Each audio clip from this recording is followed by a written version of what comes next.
Hello, everybody, and welcome. As you know, I love action RPGs, and if you have been following this channel for the past couple of years, you have seen me cover tons of action RPGs. Now, what I've started to do is go back to some action RPGs. I did a video on Titan Quest, and now I figured I would do one on one game that I feel is good and not good at the same time. Now, this game I actually pre-ordered before it came out. It came out last year. Literally, the campaign is like 4 acts. Not like Diablo 4 acts, but like really fucking short 4 acts. There's not a lot of customization into the game, and I'm talking about Warhammer Chaosbane.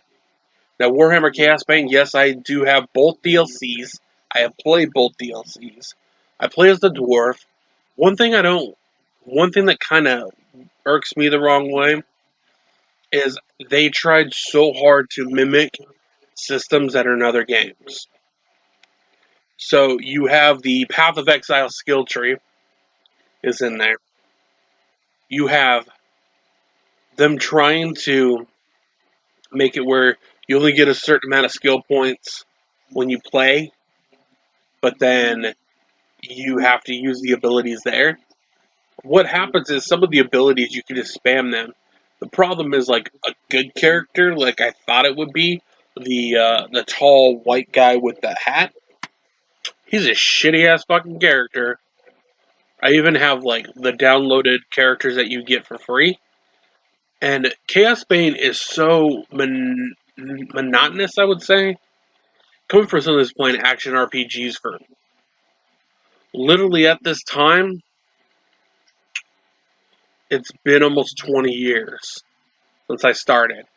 I started when I was a kid with Gauntlet, but I consider my action RPG starting with Diablo 2, which I started playing. I played it in 2000. It is now 2020. So the problem is, and what I'm always going to do is I'm always going to compare them to the style of Diablo. Now, one of the problems is you get so much fucking fodder gear. I've never played an action RPG that has this much shit. You, I barely upgraded my weapons, and then you can't really augment your stuff like you want.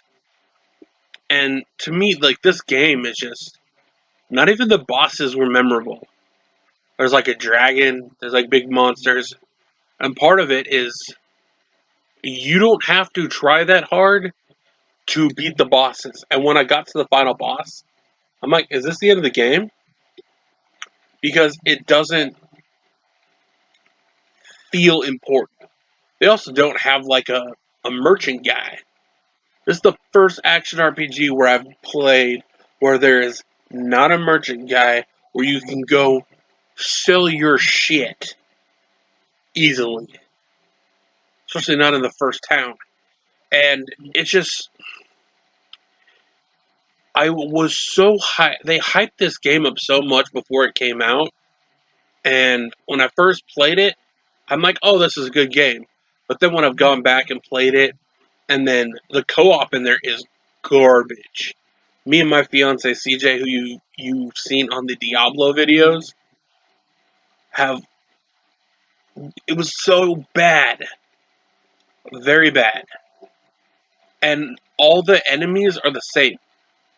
The enemy types are the same. The backgrounds look a lot alike, and what they're fetch quests. As I was playing, I'm like, all I'm doing is doing fucking fetch quests because I would do one battle. You go to a certain point, do these 3 things, and the level's over. Okay, I did that, and then you go back in. Oh, kill this enemy over here, and it's over. Okay, and I didn't get the feeling that I was progressing like I should. The weapons weren't that powerful. Most of the time, what I was doing is I was using the blood ability, where you could just fucking murder people, and then you wait till your overdrive goes up, and then you use that, your 3 little globes. I just didn't feel like there wasn't a challenge, and when I first played the game, there was a glitch on Xbox. So just so you guys know, I'm playing it on Xbox One because I play most of my action RPGs I play on the Xbox One or the Switch. My computer's not powerful to play the games I want to. I could barely play Grim Dawn on there. So I have action RPGs on the PC that I cannot play. So I look at everything and I'm just like, shit. This game is. I also hate it when you customize a character and they don't change their looks. They don't change what they look like on screen. That always irritates me because that's a common thing. It's very common. The skills aren't that great. The bosses aren't memorable. The music is like standard. To me, it's just when I'm comparing it to. It was another one where they came out and said it was going to be a Diablo killer. It was not a Diablo killer. Warhammer tried the previous year when they released Inquisitor, and that game was also not very good.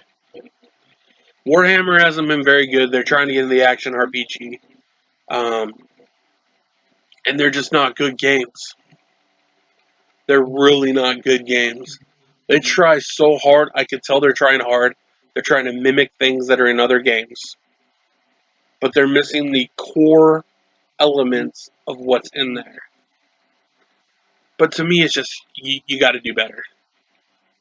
And to me, Warhammer Chaos Bane is one of those games that really needed some more fine tuning, and they needed more in there because I burned through that game. And that's with doing side quests and doing everything and searching, looking for chests. And it's still just, it wasn't an enjoyable time. It was not fun. So this has been me looking at Warhammer Chaos Bane. Now, the next video that I'll be doing in this series, because the last 2 have been negative ones, is I am going to talk about a series that is not negative. So we will just leave it at that and expect to see that video soon here on Chucky's Funhouse.